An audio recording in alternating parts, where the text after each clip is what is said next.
हरे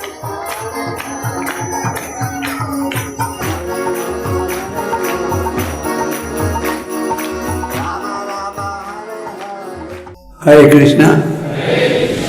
आप सब भक्तों का हार्दिक स्वागत।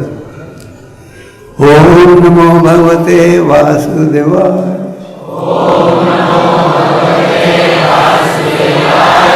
ओम नमो भगवते वासुदेवाय।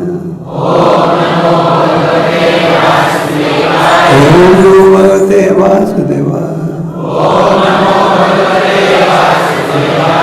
ओम ज्ञानतिमिरन्धस्य ज्ञानाञ्जनशलाकया चक्षुरुन्मिलितं तस्मै श्रीचैतन्यमनोभीष्टं स्थापितं स्वयं रूपा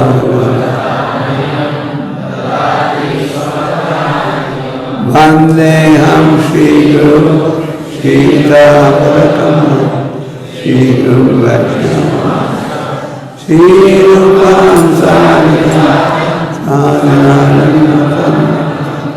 शिवं सर्वैतं समन्वितं परिणसहितं श्रीराधा कृष्णपदां साधनानन्दिता हे कृष्णा करुणा सिंधु दीनबन्धो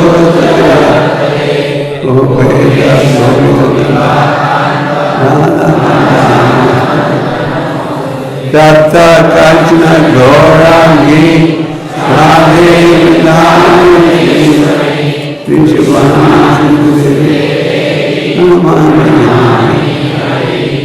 वाञ्छाकल्पतरुभ्यश्च कृपा सिन्धुभ्यश्च पतितानां पावनेभ्यो वैष्णवेभ्यो जय श्री कृष्ण चैतन्य प्रभु नित्यानंद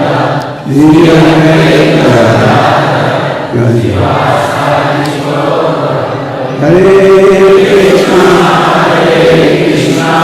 कृष्णा कृष्णा हरे हरे हरे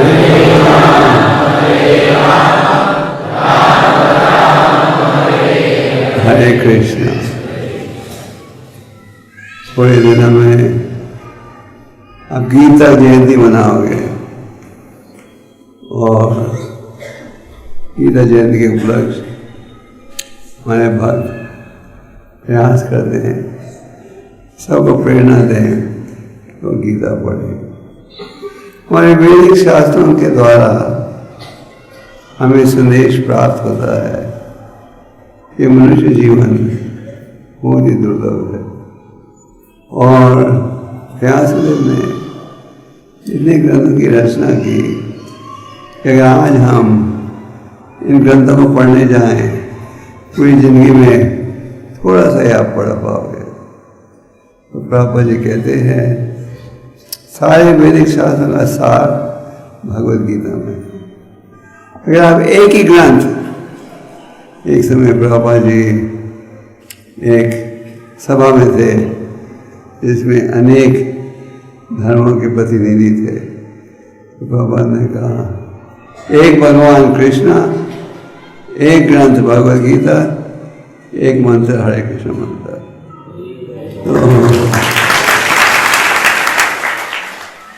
तो सारे वैदिक शास्त्रों का सार हमें गीता में प्राप्त होता है। अफसोस की बात यह है कि हम इस ज्ञान का पूरा लाभ नहीं उठाते। तो गीता के ज्ञान द्वारा हमें अनेक महत्वपूर्ण विषयों का की शिक्षा प्राप्त होती है। उदाहरण के लिए गीता द्वारा यह स्थापित किया जाता है कि परम भगवान कौन है। भगवान साकार है, निराकार है। भगवान साकार है और इस विषय पर भगवान कहते हैं जन्म कर्म चा में प्रकट होना प्रकट होना दोनों ही देवी हैं। जैसे कि परम भगवान प्रकट हुए उनके माता पिता के समक्ष भगवान प्रकट हुए थे 4 हाथों के साथ, पूरे शरीर सजा हुआ था गहनों के साथ। जब माता पिता ने कहा, वो चिंता थी कंस को पता नहीं लग जाए, और जब माता पिता ने कहा साधारण बच्चे का रूप ग्रहण कर लो, भगवान ने तुरंत ही साधारण व्यक्ति का रूप ग्रहण कर लिया। भागवतम के 10वें स्कंद में भगवान की अनेक लीलाओं के विषय में ज्ञान प्राप्त करते हो, और आप इन लीलाओं को जब पढ़ते हो तो भौतिक दृष्टि से यह असंभव है।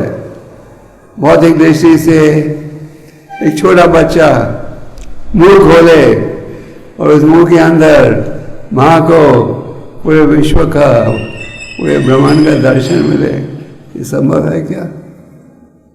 है नहीं, बिल्कुल नहीं है।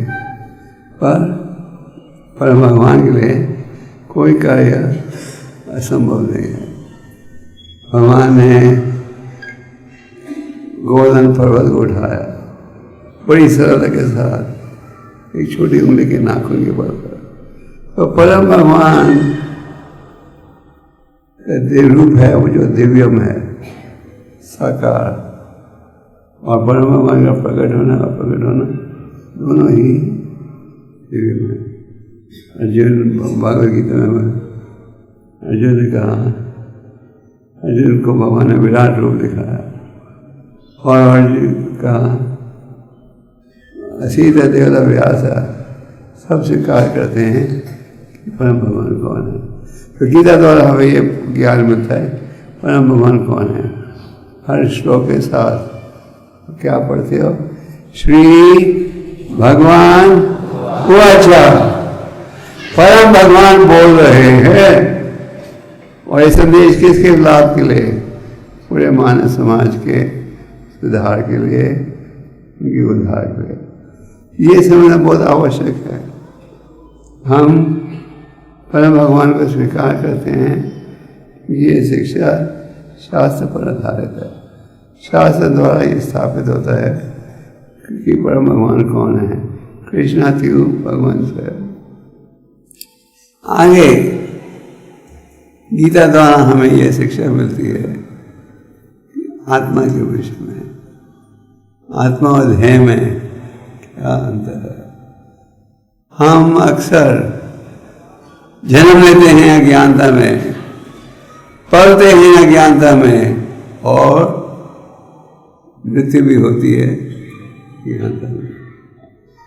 भाग्यशाली व्यक्ति वो है जिसे भक्ति का ज्ञान प्राप्त होता है, और ब्रह्मांड ब्रह्मिदे कुरु भगवान जी गुरु कृष्ण कृपा पाए भक्ति लता बीज। अनेक योनि में गुरुजन के पश्चात भाग्यशाली व्यक्ति है जिसे भक्ति का ज्ञान मिलता है। तो गीता के दूसरे अध्याय में भगवान क्या शिक्षा देते हैं आत्मा के विषय में। इस प्रकार जब आप लिखना पढ़ना शुरू करो तो इंग्लिश में सबसे पहले क्या सिखाते हैं? क्या सिखाते हैं? ABCD, है ना? अब बच्चे को लिखना सिखा रहे हो, सबसे पहले क्या सिखाते हो? ABCD। तो आध्यात्मिक जीवन का ABC है ये दिव्य ज्ञान आत्मा के विषय में। और अनेक श्लोकों के द्वारा परम भगवान ये स्वीकार कर रहे हैं, ये स्थापित कर रहे हैं कि आत्मा देह में। आज भौतिक समाज में बहुत कम लोगों के पास यह ज्ञान है, और भगवान कह रहे हैं जाए थे मृत्य वहाँ कराज। ये आत्मा का ना ही जन्म होता है ना ही मृत्यु होती है। ये समझना बहुत महत्वपूर्ण है।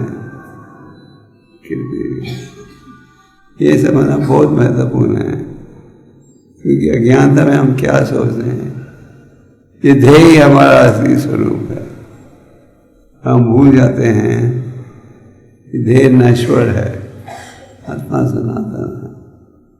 गीता के द्वारा आपको प्रकृति के विषय में ज्ञान मिलता है। ये जो प्रकृति है किसके आदेश से चलती है? माया दक्षिण प्रकृति सा, प्रकृति मेरे आदेश से चलती है। आज अब समाज में क्या देखते हो?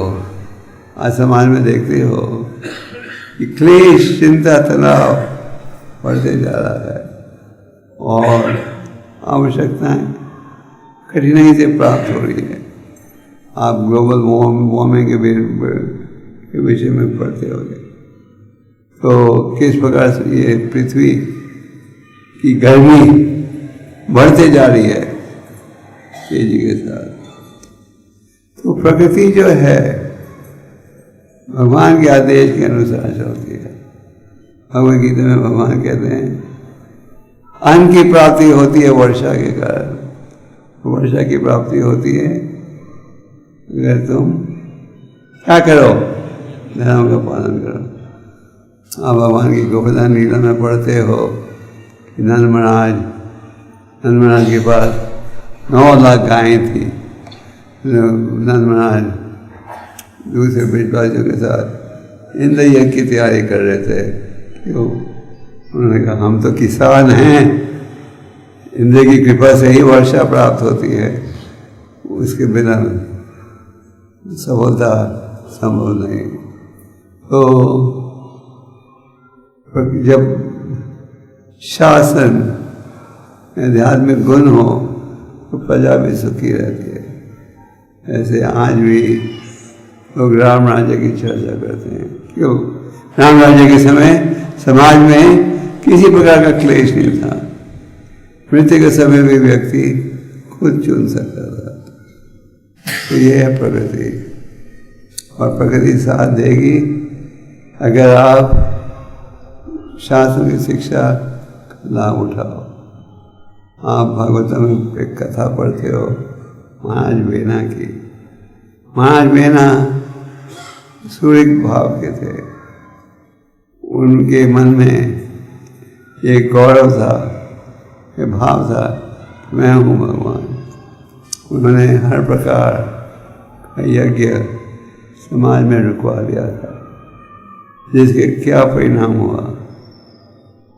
परिणाम ये हुआ सारे सागर सूख गए, पेड़ों में फल नहीं था और पृथ्वी से अन्न का उत्पादन बंद हो गया।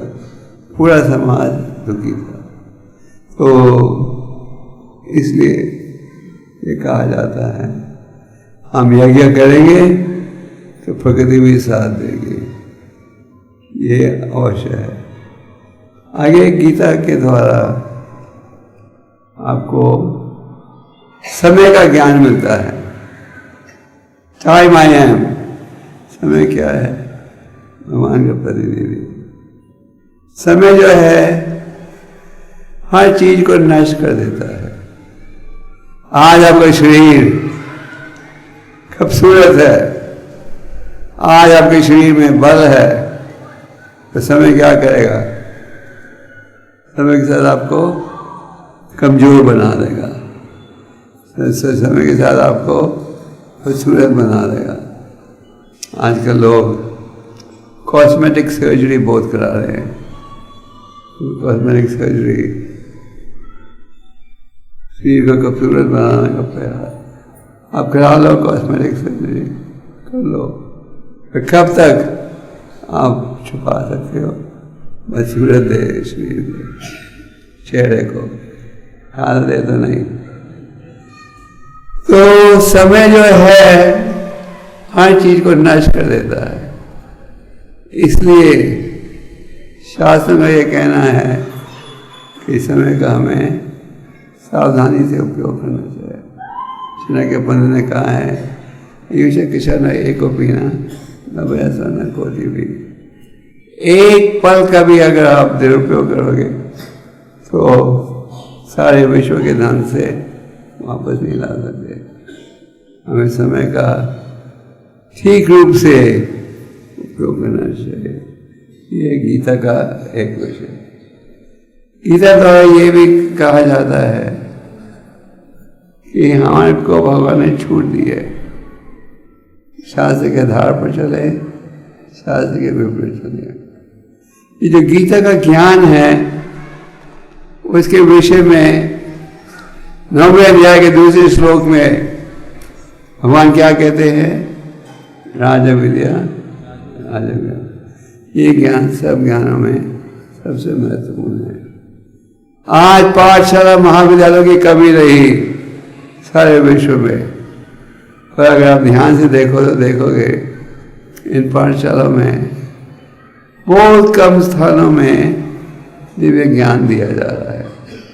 हमें केवल इन पाठशालाओं के द्वारा भौतिक ज्ञान प्राप्त होता है, जिसके द्वारा हम ये सीखते हैं कि इंद्रियों को कैसे संतुष्ट कर सकते हैं, और ये भौतिक ज्ञान अधूरा है। मनुष्य जन्म पाया राधा कृष्ण नहीं बाजिया, जाने छुड़ियाँ पीछा खाई लो। एक भक्त है, उन्होंने कहा मनुष्य जीवन मैंने प्राप्त कर लिया, राधा कृष्ण की उपासना नहीं की, मैं जानवर कर जहर पी रहा हूँ। लोग जहर पी रहे हैं, भक्त प्रयास करते हैं उन्हें अमृत देने के लिए।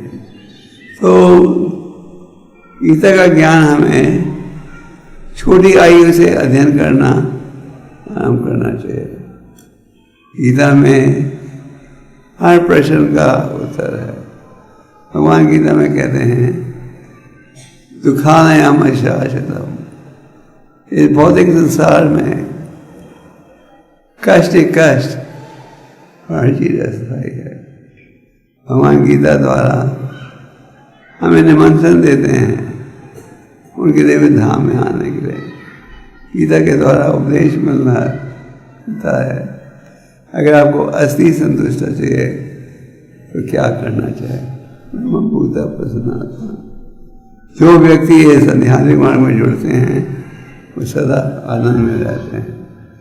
लाल महाराज जिनका उपदेश आप 7वें स्कंद में याद करते हो, लाल महाराज ने क्या कहा?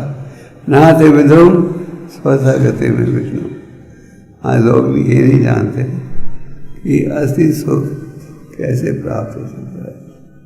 भारत में भी अगर आप गीता का उपदेश देते हो, हर व्यक्ति इसे स्वीकार नहीं करता। लोग सोचते हैं इस ज्ञान की कोई आवश्यकता नहीं। जब अंग्रेजों का राज्य था, उनके कई PhD स्कॉलर आए भारत, संस्कृत भाषा सीखी और वैदिक शास्त्रों का अनुवाद किया।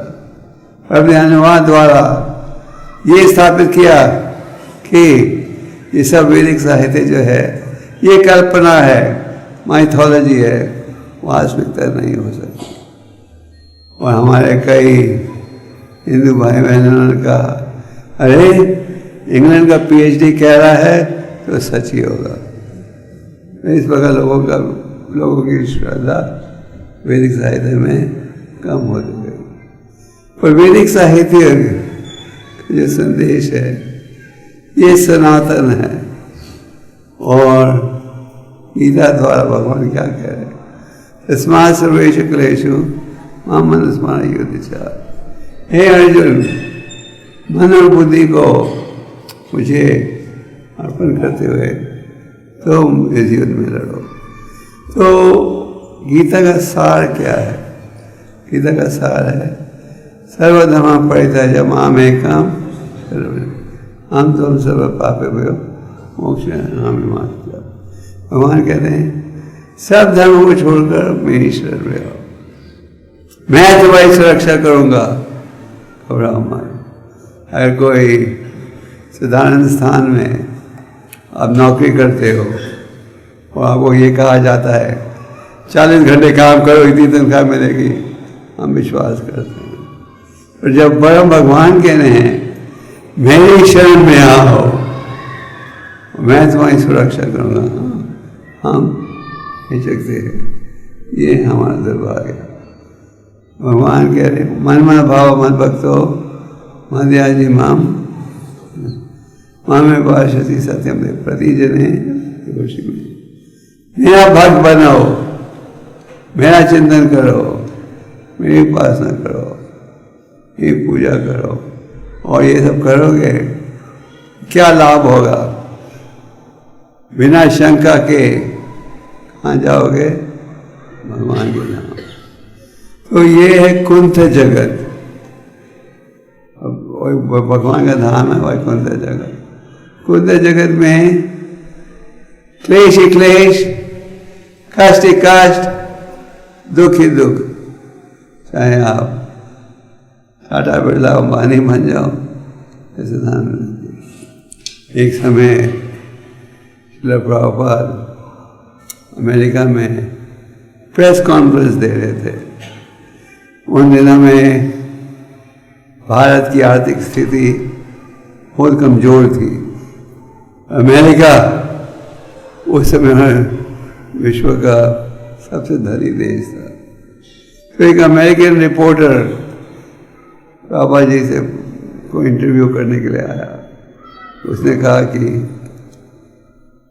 You come from a poor country, we are the richest country in the world, what are you going to teach us? तुम गरीब देश से आ रहे हो, हम तो विश्व के सबसे धनी देश में रहते हैं, अब हमें क्या ज्ञान दोगे? पापा ने कहा one thing is common in both the countries. तो पापा ने कहा दोनों देशों में एक चीज सेम है। तो उसके मन में जिज्ञासा थी, हमारे धनी अमेरिका और गरीब भारत में क्या बात है जो एक हो दोनों जगह है? उसने बड़े उत्साह से पूछा, What is that? क्या है? तो आप कहते हो भारत में भी है, अमेरिका में भी। पापा ने कहा The death rate in both the countries is 100%.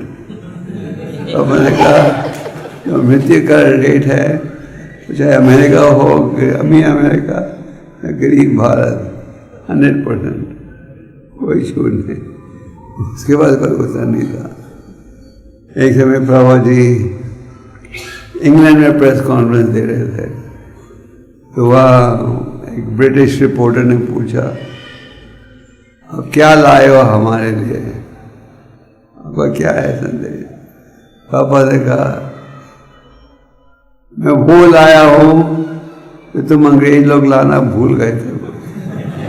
तो रिपोर्टर ने कि मैंने बड़ी जिज्ञासा थी, क्या है, हम क्या भूल आए नया से लाने के लिए? हम कोहिनूर ले आए, सारी महंगी पेंटिंग्स ले आए, सारे महंगे। You forgot to bring the Vedic culture. तो हम वैदिक साहित्य इंडिया से सब कुछ ले आए, तो जो वैदिक साहित्य था उसको छोड़ा है, वो मैं अभी लेने के लिए आया हूँ। तो इस ज्ञान की बहुत ही आवश्यकता है। इसलिए पापा ने इन ग्रंथों का प्रकाशन किया। हमारे आचार्यों ने वैदिक साहित्य दिया। भगवान व्यासदेव के रूप में प्रकट हुए थे। क्यों? खरीदों के उद्धार है। तो भगवद गीता हम सबको नियमित रूप से पढ़ना चाहिए। और आप देखोगे कि गीता का अगर हम अध्ययन करेंगे तो मन हमारा शांत रहेगा। हम समझ पाएंगे कि किसकी खुशी के लिए हर कार्य होना चाहिए। भगवद गीता में भगवान कहते हैं यत् करोषि यदश्नासि यदहोषि यत् तपस्वसि कौन्तेय तत् कुरुष्व मत्। भगवान ये नहीं कहते तुम कुछ करो मत, और कहते हैं करो मेरी खुशी के लिए, जो भी तुम करो, जो भी दान दो, जो भी यज्ञ करो, जो भी भोजन खाओ, कहते मुझे अर्पण करो। दूसरे अध्याय में अर्जुन भगवान के शरणागत होकर कहने लगे मैं आपके शरणागत हूँ, मुझे शिक्षा दीजिए। इसके पश्चात भगवान ने शिक्षा देना आरंभ किया।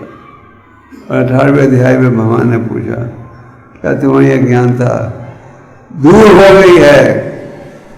तो जब अर्जुन ने कहा हाँ, अब दूर हो गई है और मैं आपके आदेश के अनुसार हर कार्य करने को तैयार हूँ। इसी प्रकार लाखों भक्त हैं सारे विश्व में जो ज्ञानता के प्रभाव में भौतिक जीवन बिता रहे थे, तो किसी न किसी माध्यम से उन्हें गीता मिली, गीता का संदेश सुना, उन्होंने ये निश्चित कर लिया और हमें हर कार्य को करना चाहिए भगवान की खुशी के लिए।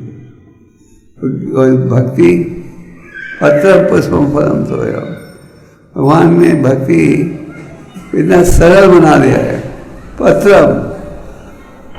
पत्ता अर्पण करो, फूल फल जल प्रेम और भक्ति के साथ, फिर उसे मैं स्वीकार करूँगा। तो भगवद गीता द्वारा बार बार ये सुनने में आता है कि भक्ति योग एक साधन है। भक्ति आप माम जानते। भक्ति योग का अर्थ क्या? मन बुद्धि इंद्रियों को भगवान की सेवा में उपयोग करना। और ये गीता का संदेश असली शांति का संदेश है।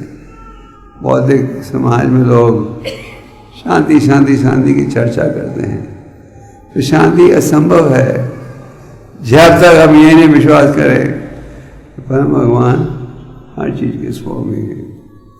भोक्ता राम्य तपोसम सर्वलोक महेश्वर। अपन का ये समझो कि कृष्ण भगवान हर चीज के स्वामी हैं। वो है असली भोक्ता, आप थी हम नहीं, वो है हमारे शुभ चिंतक। अगर आप ये स्वीकार कर लो तो बड़ी सरलता के साथ भक्ति के मार्ग में आगे बढ़ सकते हो।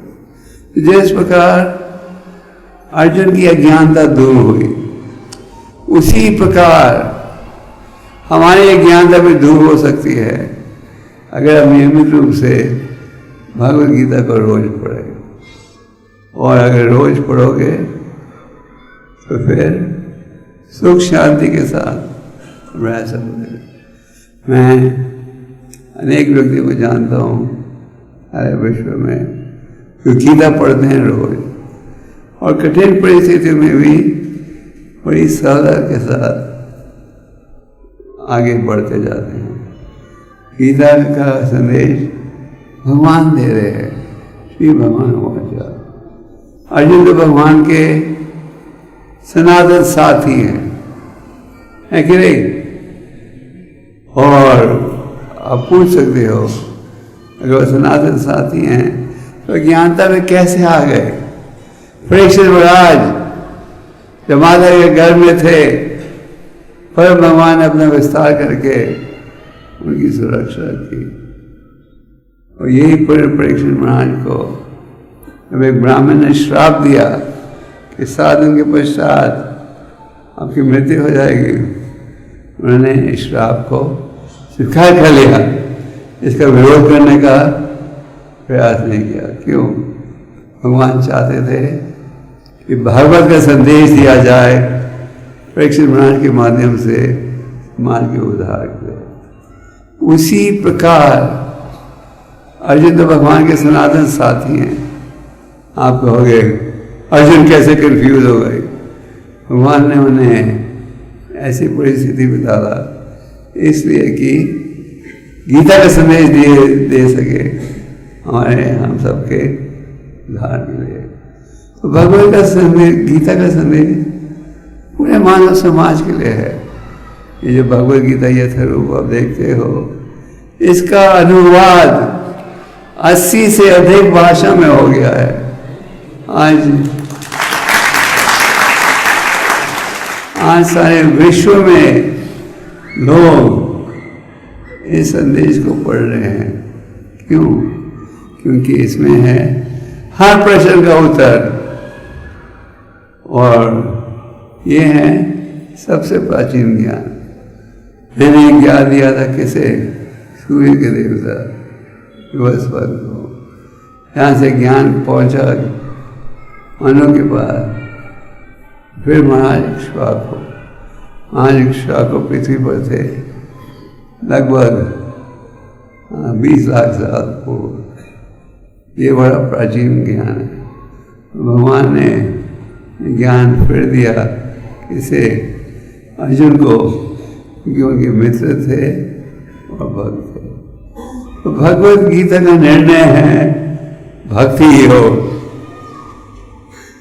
और बार बार ये विषय स्थापित किया जाता है। प्रभुपाद ने गीता का अनुवाद पहले किया था तो वो मैन्युस्क्रिप्ट गुम हो गई थी। प्रभुपाद जी ने गीता का अनुवाद फिर से किया। जब प्रभुपाद अमेरिका पहुंचे तो प्रभुपाद ने अपने एक शिष्य थे ब्रह्मानंद प्रभु ने कहा, कोई पब्लिशर ढूंढो जो गीता को छापेगा, हमारी गीता। तो ब्रह्मानंद प्रभु और एक और प्रभुपाद जी के शिष्य थे अमेरिकन, कई पब्लिशर्स के पास गए, हमारे पास गीता की मैन्युस्क्रिप्ट है छापने के लिए। सबने देखा होगा, कोई नहीं पढ़ेगा इसे, इसमें बार बार भक्ति भक्ति भक्ति, कृष्णा कृष्णा कृष्णा, ये कोई नहीं पढ़ेगा, ये सब बदलो फिर हम छापेंगे। तो जब प्रभुपाद से कहा गया, प्रभुपाद एक शब्द भी नहीं बदला, क्योंकि उन्होंने यथारूप प्रस्तुत किया। फिर उन दिनों में, ये 1966 की बात है, प्रभुपाद ने रिकॉर्ड बनाया था भजनों का, और एक पेपर में न्यूयॉर्क के एक एडवर्टाइजमेंट था जिसको रिकॉर्ड चाहिए, जैसे हिंदुस्तान में VPP होता था ना, वैसे आप भाई पोस्ट मंगा सकते हो। तो एक व्यक्ति ने चिट्ठी लिखी कि हमें रिकॉर्ड चाहिए, और उसने लिफाफा इस्तेमाल किया मैकमिलन कंपनी का। मैकमिलन कंपनी अमेरिका की बहुत बड़ी कंपनी थी और है, जो किताबें को छापती है।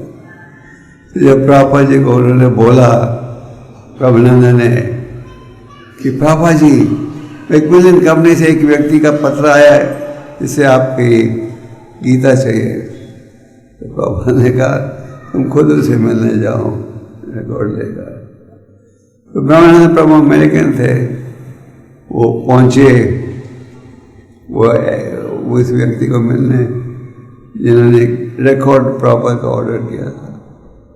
वहाँ वो मिले एक एडिटर से रिलीजियस किताबों के। तो ब्रह्मानंद ने कहा, बाई चांस मिले। ब्रह्मानंद ने कहा, हमारे गुरु ने गीता का अनुवाद किया है, आप प्रकाशित करोगे? तो उस एडिटर ने कहा, हमारे पास कुरान के अनुवाद हो गया है, बाइबल का हो गया है, हम गीता को ढूंढ रहे थे। फिर उन्होंने तो ब्रह्मानंद ने आके प्रभुपाद को कहा कि मैं एक व्यक्ति को मिला था जिसकी कंपनी आपकी गीता छापने को तैयार है। मैकमिलन ने छापी। तो प्रभुपाद जी जब इस्कॉन की स्थापना कर रहे थे और ये चर्चा हो रही थी क्या नाम देना चाहिए इस संस्था को, कईयों ने कहा call it international society of God consciousness, और प्रभुपाद नो, इसका नाम होना चाहिए international society for Krishna. God is specific. तो प्रभुपाद जी ने अपने अनुवाद द्वारा, तात्पर्य के द्वारा ये स्थापित किया है कि परम भगवान कौन है, कोई कल्पना करने की आवश्यकता नहीं।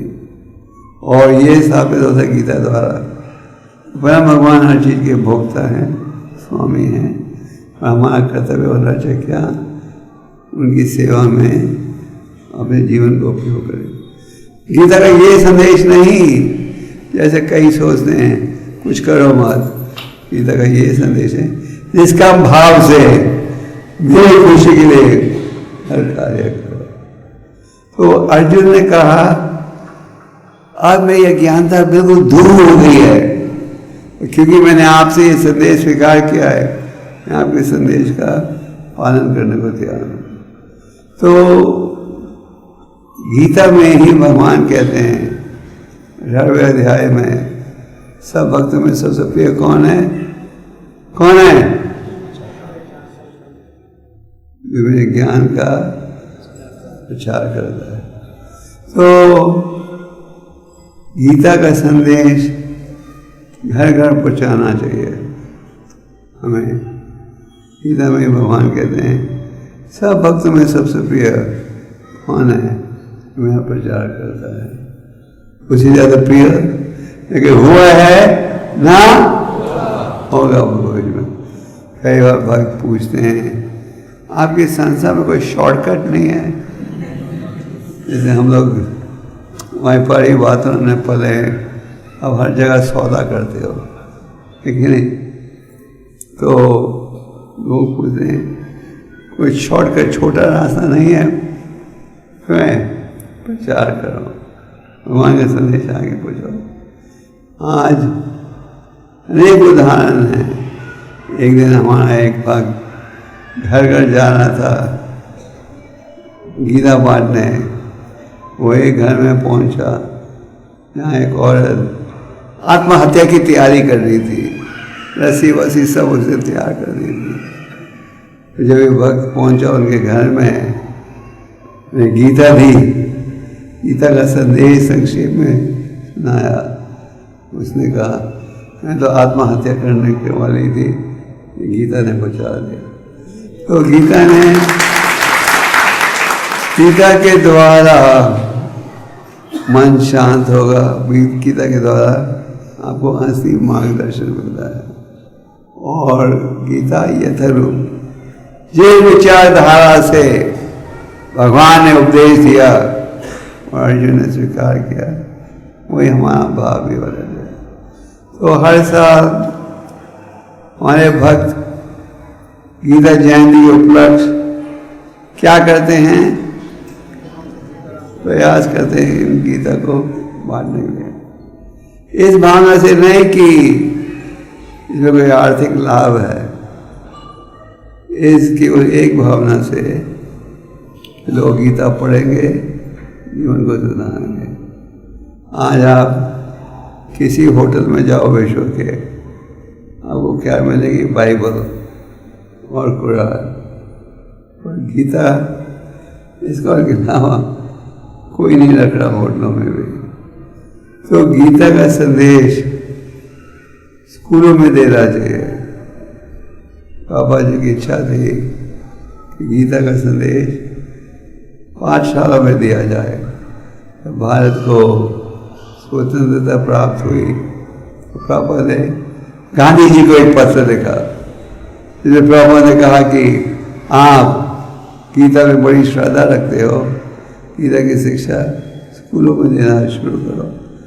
आज हमें माँ बाप मिलते हैं जो कहते हैं हमारे बच्चे तो बिल्कुल बिगड़ गए हैं।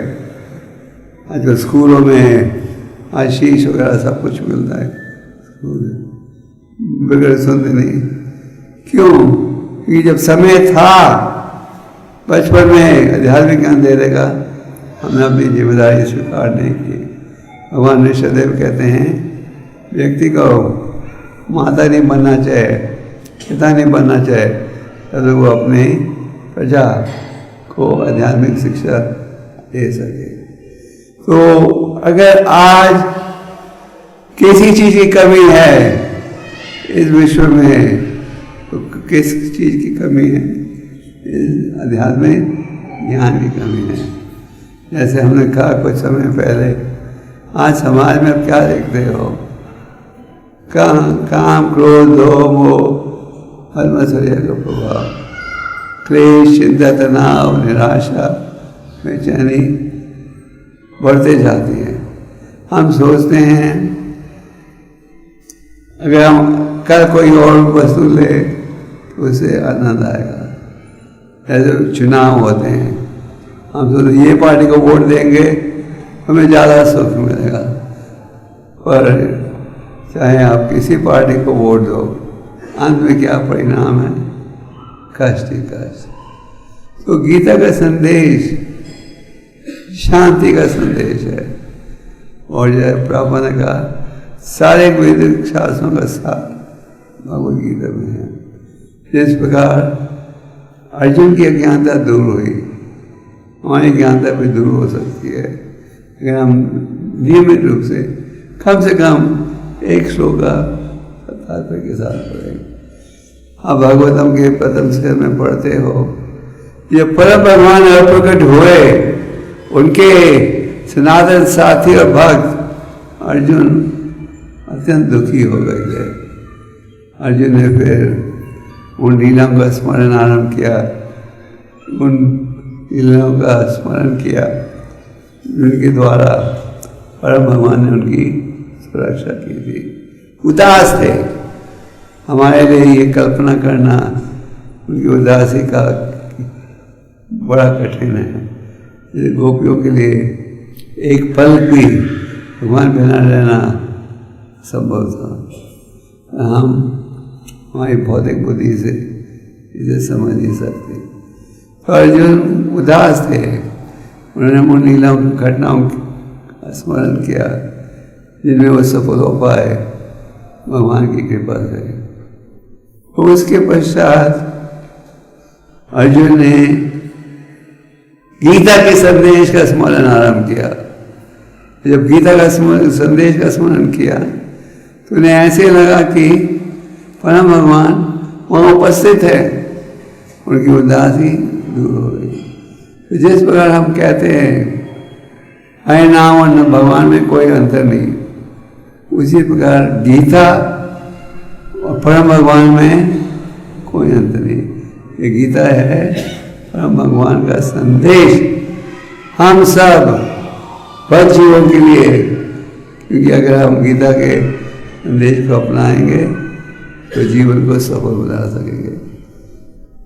आप चैतन्य चरितामृत में पढ़ते हो कि चैतन्य महाप्रभु दक्षिण भारत की यात्रा में थे, तो एक ब्राह्मण था अनपढ़, उनके गुरु ने उसी को आदेश दिया था, एक ब्राह्मण था अनपढ़, जिसको उसके गुरु ने आदेश दिया था रोज गीता के 18 अध्यायों को पढ़ो। ये ब्राह्मण रोज एक ही साल में बैठकर पूरी गीता का उच्चारण करता था, पर वो अनपढ़ था, जिसके कारण ना तो उसे हर श्लोक का अर्थ समझ आता था और ना ही वो श्लोकों का ठीक उच्चारण कर पा रहा था। और क्योंकि गुरु का आदेश था वो रोज करता था, और उसके नेत्रों से आंसू निकल रहे थे, ईश्वर भक्ति के लक्षण प्रकट हो रहे थे। तो चैतन्य महाप्रभु ने जब देखा इन लक्षणों को तो समझ गए यह असली भक्ति का प्रभाव है। और उस गांव के व्यक्ति इस ब्राह्मण पर हंस रहे थे, कहते थे है तो अनपढ़ और आप पंडित बनने का प्रयास कर रहा है। तो जब महाप्रभु ने उन्हें पूछा, हे ब्राह्मण तुम गीता पढ़ रहे हो, क्या है गीता में जिसके द्वारा इन लक्षणों को तुम प्रकट कर रहे हो? ब्राह्मण ने कहा मैं तो अनपढ़ हूँ, गुरु का आदेश है गीता का उच्चारण 18 अध्यायों का रोज करो। मैं रोज करता हूँ, कईयों का अर्थ मुझे समझ आता है, कईयों का अर्थ समझ नहीं आता, क्योंकि गुरु का आदेश है मैं पालन करता हूँ। और जब मैं देखता हूँ कि परम भगवान अपने भक्त के पार्थसारथी बनकर कार्य कर रहे हैं, तो वहाँ भगवान की विनम्रता देखकर इन लक्षणों को प्रकट करता हूँ। तो महाप्रभु ने उसे गले लगाया और कहा तुम गीता के संदेश को समझ गए हो।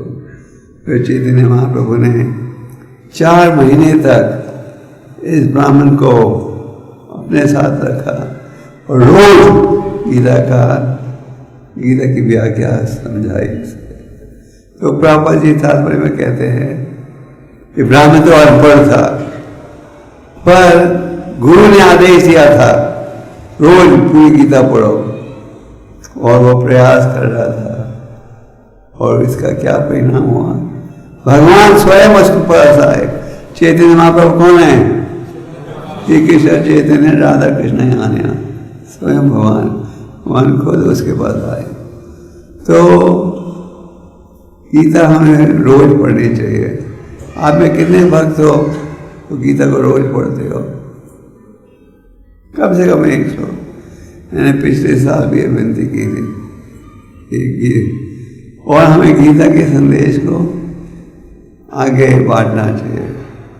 कई बार जब सोचते हैं कहाँ बांटेंगे, हर साल हम आते हैं चार करने, अभी सबको बांट दिया हमने गीता। कईयों के बाद आप जाते हो कहते हैं हमारे पास तो पिछले साल की गीता भी है। तो वो कई कहते हैं हमारे पास गीता है। अगर आप किसी घर में भी जाओ और पूछो आपके घर में कितने सेल फोन होंगे, हर एक घर में एक सेल फोन तो हर एक के पास है, और 2-3 भी होते हैं।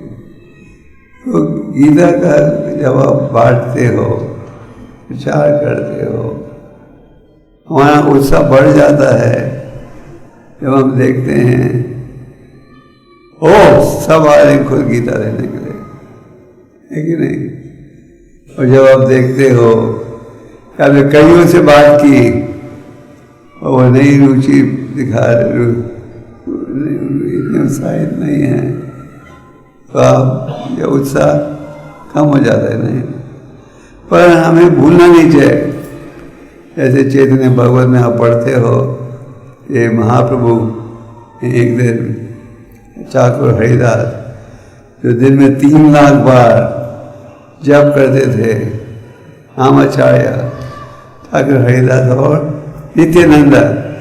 नित्य मतलब सनातन, आनंद मतलब आनंद।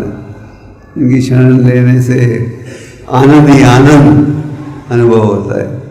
तो भगवान नित्यानंद और हरिदास को कहा सुनो, घर घर जाओ, लोगों को कहो क्या, बोलो कृष्ण बाजो कृष्ण, आगे बोलो कृष्ण शिक्षा, बोलो कृष्ण, कृष्ण का नाम लो, बाजो कृष्ण, कृष्ण की उपासना करो, बोलो कृष्ण शिक्षा, कृष्ण की शिक्षा को अपनाओ।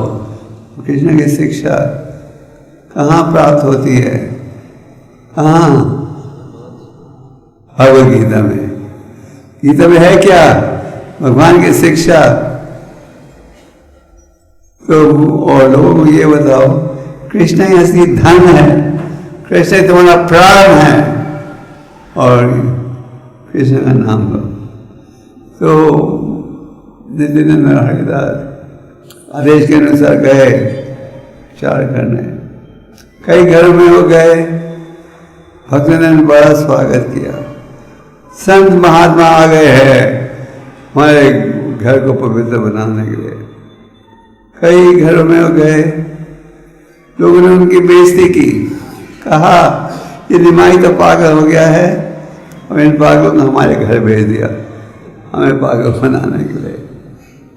और कईयों ने कहा ये तो जासूस हैं, आए हैं साधु के कपड़े में लूटने के लिए। इस प्रकार का अपमान किसको दिया? किसे? उन्होंने सह लिया। जब लोग कहते थे ये तो जासूस हैं संतों के कपड़े में, वो हंसने लगे।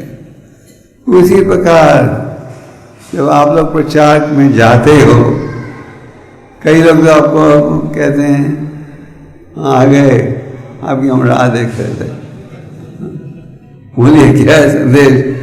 आप कहते हो गीता बांटने में सहयोग दो, गीता बांटो स्कूलों में, वो कहते हैं हाँ जरूर करेंगे। कई तो ऐसे एकदम साथ देते हैं, भाई घर में आप जाते हो, लोग कहते हैं और कोई काम धंधा नहीं है, हर साल आ जाते हो। और कई कहते होंगे आपको कितना कमीशन मिल रहा है, कहते हैं लोग। तो जब इस प्रकार की बेइज्जती हो, आपको विचलित नहीं होना चाहिए। आपको चैतन्य भागवत की कथा पक्का स्मरण करना चाहिए। भगवान नित्यानंद को भी तो ऐसे ही, इनका भी ऐसा ही अनुभव था। नित्यानंद के माथे पर बधाई नहीं, पत्थर फेंका था, जिसके कारण उनका माथा से खून बहने लगा। तो प्रचार के कार्य में कठिनाई सहनी पड़ती है। यह है भगवान की परीक्षा कि मेरी कठिन, मुझे प्रसन्न करने के लिए मेरा भक्त कितनी कठिनाई सहने को तैयार है। तो एक रूप से जो हर साल हमारे भक्त मैराथन करते हैं, मैराथन का अर्थ है अधिक प्रयास करना। और इनके पीछे भाव क्या है? मरीजों का उद्धार। अगर इस समय आप जानते हो, अगर सूरत में 3 मंदिर हैं। ये जहांगीरपुरा, आपका मंदिर का राजा क्या बेसु, 3 मंदिर हैं। एक जमाना था जब हम सूरत पहले आते थे यशोपति नाना के साथ, कोई भी डिवोटी नहीं था, एक भी नहीं। आज दिल्ली में 12 मंदिर हैं। एक जमाना था जब एक भी नहीं था। आज हजारों भक्त हैं, लाखों भक्त हैं सारे विश्व में। एक समय था एक नहीं था। ये प्रचार कैसे बढ़ा? अगर किसी की रुचि नहीं थी तो बिल्कुल नहीं बढ़ता, पर लोगों की रुचि है और प्रचार बढ़ा है इन ग्रंथों के कारण। लोगों ने ग्रंथों को पढ़ा और ये निर्णय किया कि हमें गीता के आधार पर जीवन को बिताना। तो हमारे मन में जो भाव आता है कि कोई नहीं पढ़ना चाहता, सबने पढ़ लिया है, लोगों की रुचि नहीं है, बात करते हैं। रोज आपको श्रद्धालु भक्त मिलेंगे और श्रद्धालु भी। हम परम भगवान प्रसन्न हो जाते हैं, हमारे प्रयास है। मान लो आप 4-5 घंटे जाते हो प्रचार करने के लिए, आपने एक ग्रंथ ही बांटा, भगवान प्रसन्न हो जाते हैं, आपको पूरा क्रेडिट देते हैं 5 घंटे का। 5 घंटे मेरा भक्त घर घर गया, अपमान सह लिया, मेरी खुशी के लिए। आखिर गीता में है क्या? भगवान का संदेश है कि नहीं?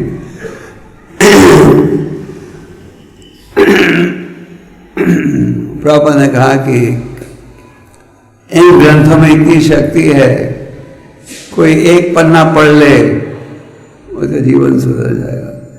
फिर आगे प्रभुपाद ने कहा एक पन्ना नहीं, एक श्लोक को पढ़ ले और अपना ले, उसका जीवन सुखी हो जाएगा।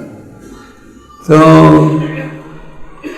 हमारे आचार्यों की कृपा से ये मार्ग बहुत सरल हो गया है। 6 हरे कृष्णा, ऐसा हमने आरंभ में कहा, एक भगवान, एक ग्रंथ भगवद गीता। भगवद गीता में हर प्रश्न का उत्तर है, वो एक मंत्र। हजारों मंत्र है, लाखों मंत्र हैं, पर हरिनाम हरिनाम हरिनाम है केवलम कलो नस्ते व नस्ते। एक महामंत्र वो है हरे कृष्ण मंत्र। हम सबको ये भाव होना चाहिए, एक ईश्वर कृष्ण आर सब प्रत्यय। तन मन धन से कृष्ण भगवान की सेवा करें, वो हमारे वही असली धन है, वही हमारे प्राण है। और उनकी सेवा हम कैसे करते हैं? हरि नाम के उच्चारण से। और गीता जिसमें भगवान की वाणी है, उसको पढ़कर उसको अपना। तो ये मत सोचिए कि गीता कोई पढ़ना नहीं चाहता। 10,000 सालों के लिए और धर्म रहेगा, जिसके पश्चात केवल अधर्म होगा समाज में। तो प्रचार की सेवा ये भगवान की कृपा है, प्रभुपाद की कृपा है कि प्रभुपाद ने कहा अगर तुम मुझे प्रसन्न करना चाहते हो तो इन ग्रंथों को क्या करो, बांटो। और प्रभुपाद ने ये भी कहा जब तक इन ग्रंथों का वितरण होगा तो लोग इन ग्रंथों को पढ़ेंगे, मैं हमेशा जीवित रहूँगा। क्योंकि जो संत है, महात्मा है, उसकी उपासना होती है वाणी के द्वारा। लोग वाणी गीता पढ़ेंगे और जीवन को सुधारेंगे। आप में से कितने भक्त ये साल मैराथन की सेवा कर रहे हो? भगवान आपके आभारी हैं कि आप प्रयास कर रहे हो उनके संदेश का प्रचार करने के लिए। आखिर गीता में है क्या? किसी के भगवान का संदेश, और जो तात्पर्य है आचार्यों के द्वारा, उसमें भी यही संदेश दिया जा रहा है, सरेंडर टू कृष्ण। तो आप सब गीता पढ़िए रोज, और आप देखोगे कि अगर आप गीता के श्लोकों को तात्पर्य के साथ पढ़ोगे, आपका मन भी शांत रहेगा और आप कठिन परिस्थितियों का बड़ी सरलता से सामना कर सकोगे और गीता के संदेश को अपनाओगे। इसके द्वारा जीवन को सुखी और सफल बना सकोगे। भगवान कहते हैं इन क्लेशों से छुटकारा मिल सकता है मेरे शरण में आकर। भगवान ने क्या किया? कौन थे पति जाने ही ना मैं भक्त, मेरा जो भक्त है उसकी मैं हमेशा सुरक्षा करता हूँ। आप सब गीता को पढ़िए और बांटिए और इसके द्वारा भगवान की कृपा प्राप्त कीजिए। हरे कृष्णा।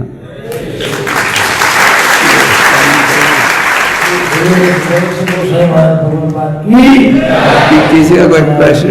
अभी प्रश्न है किसी का? आप पूछिए जल्दी जल्दी।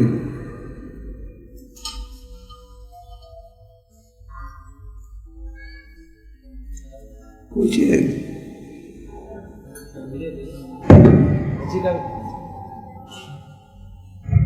प्रश्न? हम जब भगवत गीता लेकर घर घर जाते हैं तो भगवान बोलते हैं कि मैं सबके हृदय में हूँ, तो हम गीता लेकर जाते हैं तो कुछ लोग हमें देखकर दरवाजा भी बंद कर देते हैं, तो भगवत गीता नहीं लेते, तो लाइट भी बंद कर देते हैं। तो भगवान तो बोल रहे हैं कि मैं सबके हृदय में हूँ, तो भगवत गीता क्यों नहीं लेते? अच्छा प्रश्न है। इन्होंने कहा कि घर घर जाते हैं, लोग अंदर आने नहीं देते, पति भी बुझा देते हैं कि आप सोचोगे कि घर में कोई नहीं है। तो जब भगवान नित्यानंद हरिदास घर घर जा रहे थे, अभी हमने वो क्या बताया, कईयों ने भी कहा ठीक है, कईयों ने कहा जाओ जासूस हो। तो जो भगवान ये बेइज्जती सह सकते हैं तो आप और हम कौन हैं? हमें तो जूते भी खा लेने चाहिए। तो भगवान का अपमान हो सकता है, पर हर व्यक्ति ऐसे नहीं करता। कोई तो मिलता है जो कहता है हाँ मुझे गीता चाहिए, राइट, ये तो मानोगे। और भगवान ने हम सबको छूट दी हुई है, हम चाहें तो उनके आदेश का पालन कर सकते हैं, चाहें तो उसका विरोध कर सकते हैं, पर उसके अनुसार हमारा भविष्य निश्चित होगा। ठीक है? तो जब आपका अपमान हो, बेइज्जती करे, कोई गाली दे, आप यही सोचो, वह नित्यानंद हरिदास को कर सकते हैं, हमारी तो क्या, हम लोग कोई तुच्छ छोटे हैं।